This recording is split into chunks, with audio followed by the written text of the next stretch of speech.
Di mana Tuan Wang? Harvey bertanya dengan lembut lagi. Dunia usaha juga sangat penting. Kekuatan di dunia bisnis tidak boleh seperti Wu Xiaohu dan lainnya, yang membuka wilayah bagi Harvey untuk berperang melawan orang lain. Karena dalam dunia bisnis, yang bisa mencerminkan kekuasaan adalah kekuasaan, bukan paksaan. Mereka tidak memiliki banyak kekuatan, tapi kekuatan mereka tidak bisa dianggap remeh.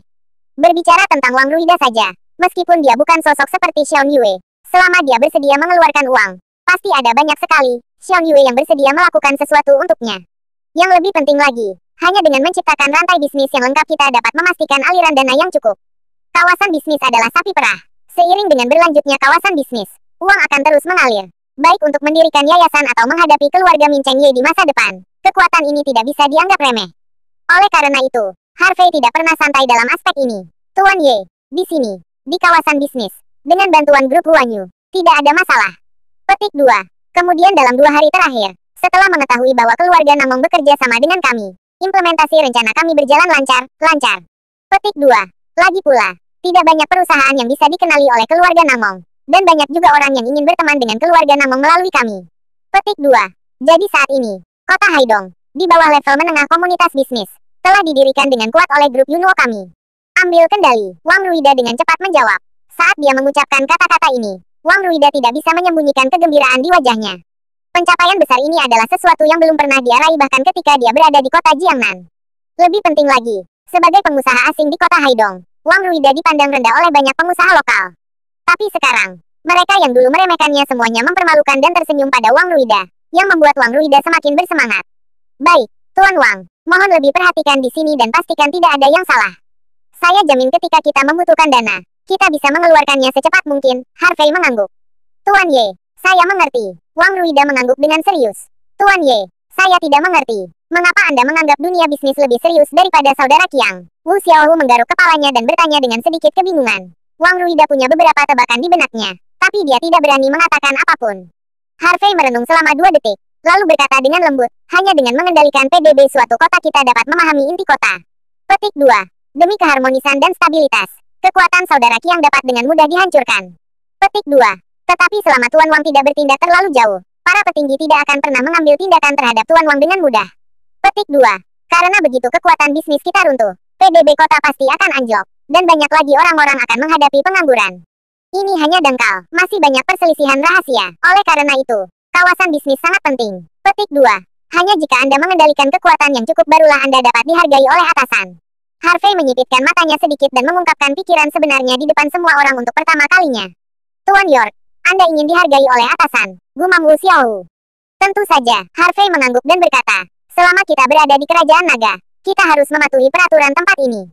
Ada beberapa hal yang bisa kamu abaikan, tapi ada beberapa hal yang menjadi intinya. Lebih penting lagi, keluarga Ye di Mincheng dilindungi oleh orang-orang di atas. Jika kita tidak memiliki payung pelindung yang kuat, pada titik ini, suara Harvey tiba-tiba berhenti, dan dia menutup mulutnya dan tidak berkata apa-apa lagi. Yang lain tidak bertanya lagi. Beberapa hal berhenti di situ saja. Mari kita tidak membicarakan hal ini lagi. Di mana saudara Qiang? Harvey bertanya lagi. Tuan York, situasi saya berjalan lancar sebelumnya. Tetapi ada beberapa masalah dalam 2 hari terakhir. Nada suara Yuan Qiang agak rendah. Harvey mengangguk dan memberi isyarat agar Yuan Qiang melanjutkan. Faktanya, banyak dari pasukan kecil dan menengah adalah mantan bawahan saya. Jadi mereka langsung diserap oleh kami tanpa banyak usaha. Petik 2. Tetapi masih ada 2 bos bawah tanah di kota Haidong. Kota ini telah berkembang selama bertahun-tahun dan memiliki banyak orang dengan latar belakang yang baik. Sehari sebelum kemarin, saya sedang bernegosiasi dengan salah satu orang besar. Tetapi negosiasi akhirnya gagal. Dan orang itu berbalik dan pergi mencari orang besar lain untuk bekerja sama. Petik 2. Sekarang kedua kekuatan mereka telah bergabung bersama. Mereka jangan membeli akun kami sama sekali. Dan bahkan mereka cukup provokatif bagi kami.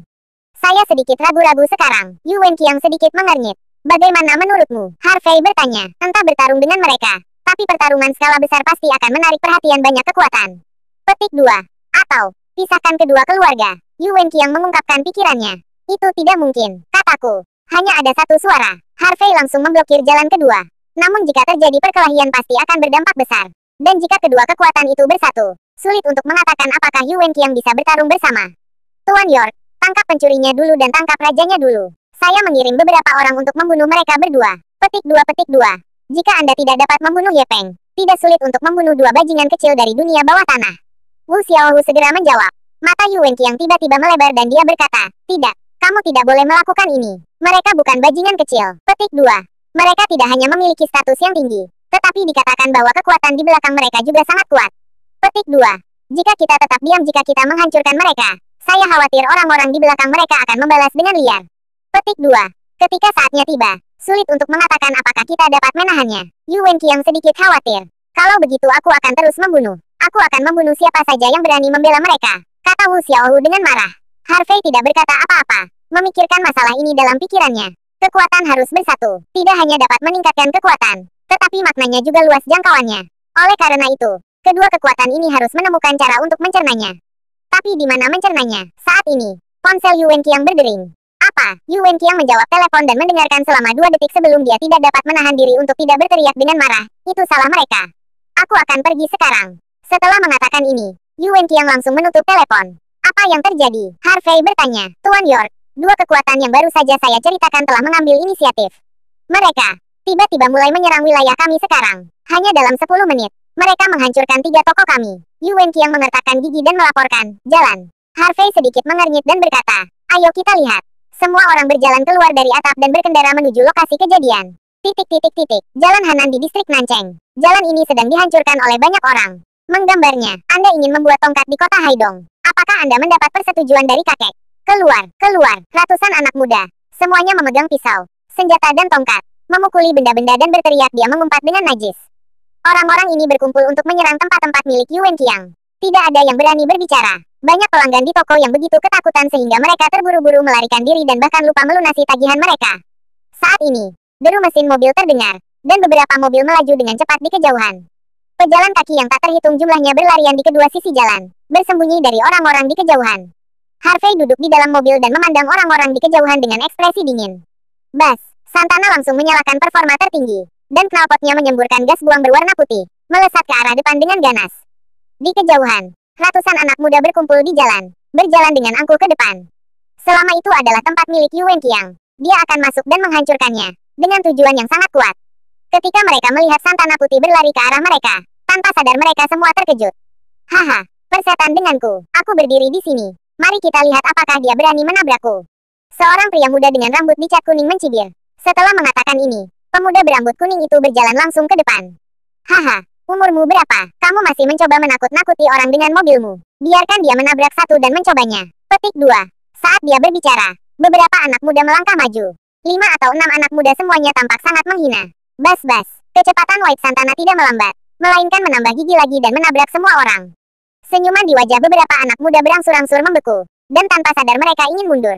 Tapi saya pernah melontarkan pernyataan arogan sebelumnya. Betapa memalukannya jika saya begitu takut hingga mundur sekarang. Jadi orang-orang ini tidak punya pilihan selain berdiri di sana, bertaruh bahwa Santana tidak akan berani memukul mereka. Kaki mereka gemetar terus-menerus, dan lutut mereka menjadi lemah. F-chat, hei, hei, hei, hei, hei, hei, hei. Kamu benar-benar berani memukulnya. Lari. Petik 2. Tiba-tiba, pemuda berambut kuning itu berteriak dan berbalik untuk menghindarinya. Tapi, itu jelas sudah terlambat. Kulihat Santana putih itu melesat dalam sekejap, seperti seekor kuda putih melewati celah, melaju kencang, dan langsung menabrak pemuda berambut kuning itu. Bang, plok, bang bang, bagaikan bola bowling. Para pemuda ini langsung terlempar, lalu terjatuh ke tanah dengan keras, dengan darah mengalir dari mulut dan hidung mereka. Baik ratusan anak muda maupun orang yang lewat di sekitar mereka semuanya tercengang saat itu juga. Tidak ada yang menyangka Harvey akan bertemu dengannya tanpa ragu-ragu. Orang-orang ini cukup gila untuk menghancurkan toko, tetapi mereka tidak menyangka ada orang yang lebih gila dari mereka. Apakah tidak ada hukum di mata orang-orang ini? Dah, Santana tiba-tiba mengerem dan berhenti di depan semua orang. Harvey membuka pintu dan keluar dari mobil, melirik ratusan orang dengan dingin. Namun ratusan orang di seberang Harvey tanpa sadar mundur beberapa langkah. Auranya begitu kuat hingga mampu bersaing dengan ratusan orang. Toko saya beroperasi secara teratur. Saya membayar pajak kepada atasan dan dilindungi oleh atasan. Petik 2. Anda menghancurkan toko saya dan membunuh Anda. Saya hanya bisa menyebutnya pembelaan diri. Petik 2. Jika Anda tidak yakin, coba hancurkan satu lagi. Harvey berkata dengan ekspresi datar, setengah jujur. Bagaimana orang-orang rendahan di lapisan bawah masyarakat ini bisa tahu tentang hukum? Mereka langsung terkejut dengan kata-kata Harvey. Harvey sendiri, dengan beberapa kata dan auranya yang kuat, benar-benar mengejutkan ratusan orang. Dan orang-orang tidak bisa tidak mengagumi kekuatan Harvey. Brengsek, kamu berpura-pura jadi apa? Aku tahu hukum tidak menghukum masyarakat. Petik 2. Dengan begitu banyak orang yang mengambil tindakan bersama, memukulmu sampai mati akan sia-sia. Petik 2. Seorang pemuda melangkah maju sambil memegang segenggam penuh dari pipa baja terang di tangannya, dan berteriak pada Harvey. Dalam hal ini, saya khawatir seseorang akan memimpin. Satu orang memimpin, dan yang lainnya gelisah, dan mengikuti mentalitas kawanan. Mereka segera bergegas menuju Harvey. Lindungi Tuan Ye, kedua jalan diblokir, tidak ada yang bisa keluar hari ini. Tiba-tiba, Yu Wenqiang berteriak dari kejauhan. Hoa, hoa, wosh, buk, buk, buk. Orang-orang mulai berhamburan ke jalanan dan gang. 10 orang, 50 orang.